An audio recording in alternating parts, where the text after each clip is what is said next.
नमस्कार साथियों, स्वागत है आप सभी का। मैं अभिषेक, आप हैं मेरे साथ में 14 मई 2025 के करंट अफेयर के बारे में जानकारी लेने के लिए।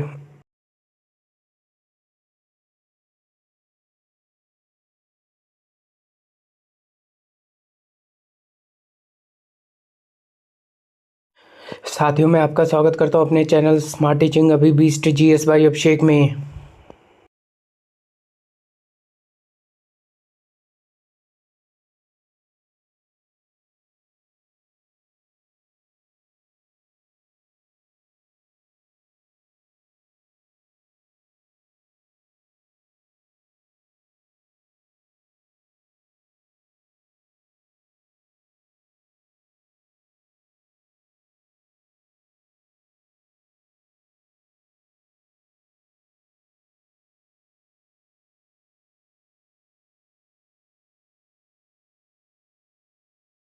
दिन बुधवार, तारीख 14/5/2025। हमारा मिशन आपका सिलेक्शन। इसी थॉट के साथ शुरू करते हैं 14 मई 2025 का करंट अफेयर।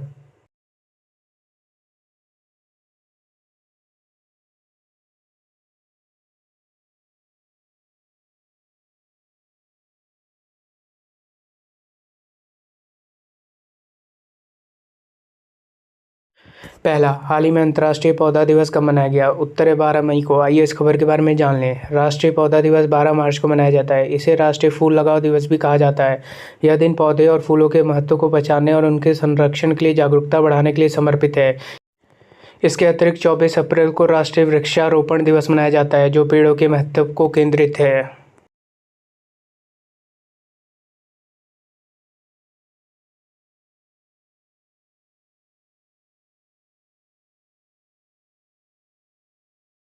अगला, हाल ही में सुबन्ना अय्यप्पन का निधन हो गया। वे कौन थे? उत्तर है वैज्ञानिक। आइए इस खबर के बारे में जान लें। मशहूर कृषि वैज्ञानिक और पद्मश्री सम्मान से सम्मानित डॉक्टर सुबन्ना अय्यप्पन 70 वर्ष मृत पाए गए। श्रीरंगपत्तनम में श्री आश्रम के नजदीक कावेरी नदी में उनका शव बरामद हुआ। सुबन्ना अय्यप्पन के परिवार में उनकी पत्नी और 2 बेटियां हैं। अय्यप्पन की मौत के कारण अभी स्पष्ट नहीं हुआ है, लेकिन माना जा रहा है कि उन्होंने आत्महत्या की। सुबन्ना अय्यप्पन अपने परिवार के साथ मैसूर के विश्वेश्वरी नगर इंडस्ट्रियल एरिया स्थित घर में रहते थे। वह बीते 7 मई से लापता थे।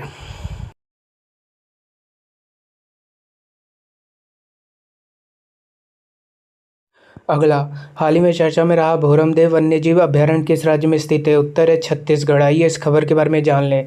भोरमदेव अभयारण्य वर्ष 2001 में अधिसूचना हुआ, तब नए राज्य के रूप में छत्तीसगढ़ का गठन हुआ था। चिल्फी घाटी के साथ ही कान्हा नेशनल पार्क का भी एक बड़ा बफर जोन नवगठित छत्तीसगढ़ राज्य में आ गया है। चूंकि भोरमदेव और चिल्फी का यह क्षेत्र कान्हा नेशनल पार्क और अचानक मार्ग के बीच पहले से ही एक कॉरिडोर के रूप में था।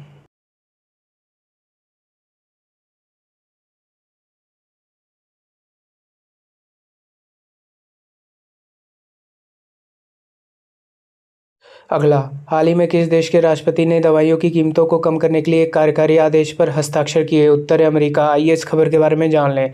अमेरिकी राष्ट्रपति डोनाल्ड ट्रंप ने एक कार्यकारी आदेश पर हस्ताक्षर किए, जिसका उद्देश्य दवाओं की ऊंची कीमतों को कम करना है, लेकिन इसके विवरण और दीर्घकालिक प्रभाव अभी तक स्पष्ट नहीं है।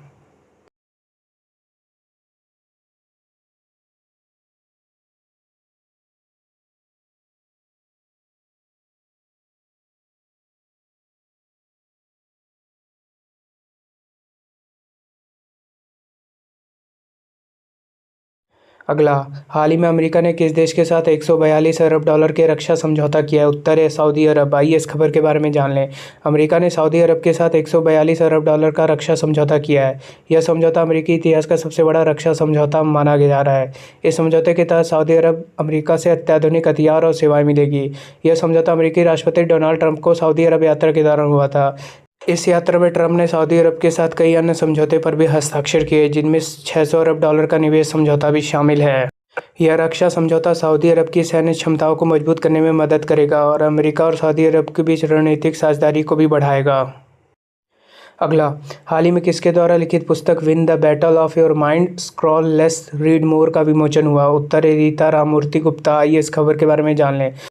पुस्तक win the battle of your mind scroll less read more की रीता राममूर्ति गुप्ता ने लिखा है। इस पुस्तक का विमोचन डॉक्टर निरंजन हीरानंदानी ने किया था। यह पुस्तक सोशल मीडिया के युग में अपने दिमाग की लड़ाई जीते के नाम से भी जानी जाती है और यह पढ़ने की कमी के कारण कौशल को हानि और इसे कैसे संबोधित किया जाए इस पर केंद्रित है।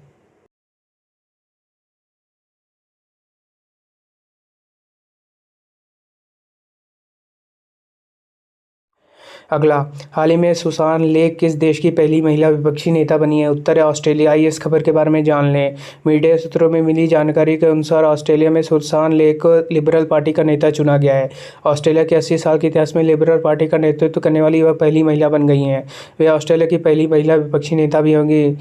उन्होंने अपने प्रतिद्वंदी एंगस टेलर को हराया। मीडिया से प्राप्त जानकारी के अनुसार ऑस्ट्रेलिया की मुख्य विपक्षी पार्टी लिबरल नेशनल गठबंधन की 3 मई को हुए चुनावों में ऐतिहासिक हार का सामना करना पड़ा था।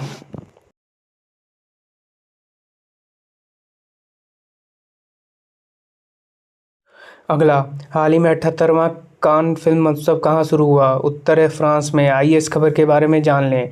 78वें कान फिल्म महोत्सव का उद्घाटन 13 मई 2025 को फ्रांस के फ्रेंच रिवेरी में हुआ था। इस महोत्सव में दुनिया भर के फिल्म निर्माता, सितारे और फिल्म प्रेमी शामिल हुए।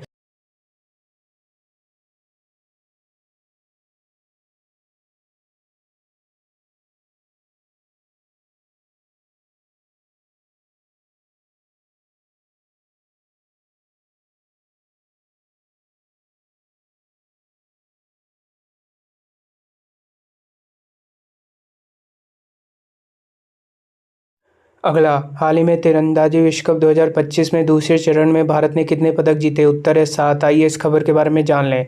चीन के शंघाई में कल तीरंदाजी विश्व कप के दूसरे चरण में भारत ने 2 स्वर्ण, 1 रजत और 4 कांस्य पदक सहित 7 पदकों के साथ अपना अभियान समाप्त किया।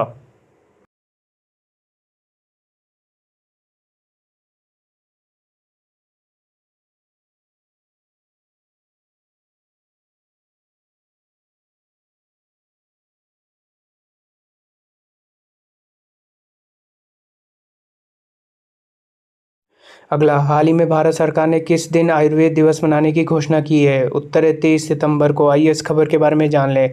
यह निर्णय व्यवहारिक और प्रतीकात्मक दोनों ही दृष्टियों से प्रेरित था। चुनी गई तारीख 23 सितंबर शरद विषुव के साथ मेल खाती है, वह दिन जब दिन और रात लगभग बराबर होते हैं। यह खगोलीय घटना प्रकृति में संतुलन का प्रतीक है, जो आयुर्वेदिक दर्शन के साथ पूरी तरह मेल खाती है, जो मन, शरीर और आत्मा के बीच संतुलन पर जोर देता है।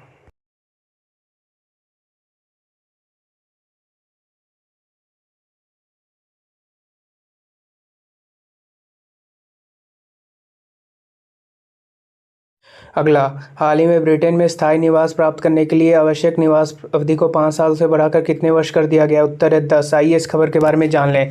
ब्रिटेन ने स्थायी निवास के नियम किए सख्त, भारतीयों पर पड़ेगा सबसे ज़्यादा असर। प्रधानमंत्री कीर स्टारमर ने ब्रिटेन की आव्रजन नीति का अनावरण किया, जिसके तहत स्थायी निवास के लिए प्रतीक्षा अवधि 5 वर्ष से बढ़ाकर 10 वर्ष कर दी गई है। इसका भारतीय नागरिकों पर गहरा प्रभाव पड़ेगा, जो ब्रिटेन में आने वाले प्रवासियों का सबसे बड़ा समूह है। स्टारमर ने यह भी वादा किया है कि यदि आवश्यक हुआ तो ब्रिटेन में आव्रजन को रोकने के लिए अतिरिक्त उपाय भी करेंगे।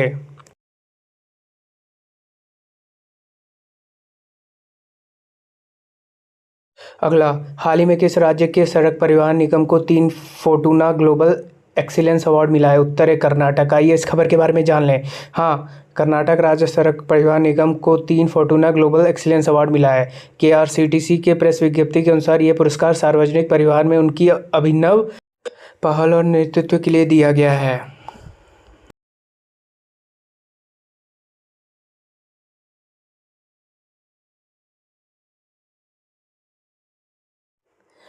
साथियों, अगर मेरा कंटेंट पसंद आए तो लाइक, शेयर और सब्सक्राइब कर दीजिएगा। धन्यवाद। आपका दिन मंगलमय हो।